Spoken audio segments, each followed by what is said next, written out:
മനുഷ്യന്റെ ഓർമ്മശക്തി അവർ ഡിജിറ്റൽ ഡാറ്റയിൽ അവർ പറയുന്നത് 2.5 മില്യൺ GB ആണ്. അതായത് 25 ലക്ഷം GB ആണ് മനുഷ്യന്റെ മെമ്മറി കപ്പാസിറ്റി. നമ്മുടെ തലച്ചോറ് ഒരു കമ്പ്യൂട്ടർ ആയിരുന്നെങ്കിൽ ഒരു സെക്കൻഡിൽ 38,000 ട്രില്യൺ ഓപ്പറേഷൻ അതിന് നടത്താൻ സാധിക്കുന്നതാണ്. 38,000 ട്രില്യൺ. 1 ട്രില്യൺ എന്ന് വെച്ചാൽ 1 ലക്ഷം കോടിയാണ്. അത്തരത്തിൽ 38,000 ട്രില്യൺ ഓപ്പറേഷൻ ആ കമ്പ്യൂട്ടർ നടത്താൻ സാധിക്കും. ഇപ്പൊ ഇന്ന് മനുഷ്യനുണ്ടാക്കിയ ഏറ്റവും അഡ്വാൻസ്ഡ് ആയിട്ടുള്ള കമ്പ്യൂട്ടറിന് പോലും അതിന്റെ 0.02% മാത്രമേ നിർവഹിക്കാൻ സാധിക്കുന്നുള്ളൂ. സുബ്ഹാനല്ലാഹ്. അത്രയും സങ്കീർണമായിട്ടുള്ള തലച്ചോറ് അല്ലാഹു സുബ്ഹാനഹു വ തആല മനുഷ്യന് നൽകുകയാണ്.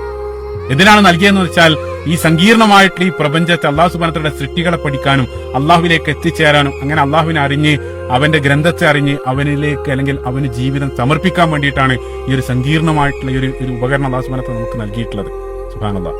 ആ തലച്ചോറ് മാത്രമല്ല, മറ്റുള്ള സംവിധാനങ്ങൾ ഇപ്പൊ ലോകത്തുള്ള മൊത്തം ഡിജിറ്റൽ ഡാറ്റ, അതായത് ഇന്നുള്ള ഫേസ്ബുക്കും യൂട്യൂബും, അതായത് കോടിക്കണക്കിന് കമ്പനികളിലുള്ള മൊത്തം ഡിജിറ്റൽ ഡാറ്റ ഒരു തുള്ളി DNA കൊള്ളിക്കാൻ സാധിക്കുമെന്നുള്ള സുബ്ഹാനല്ലാഹ്. അതിലുള്ള അത്ഭുതം എത്രയാണ്.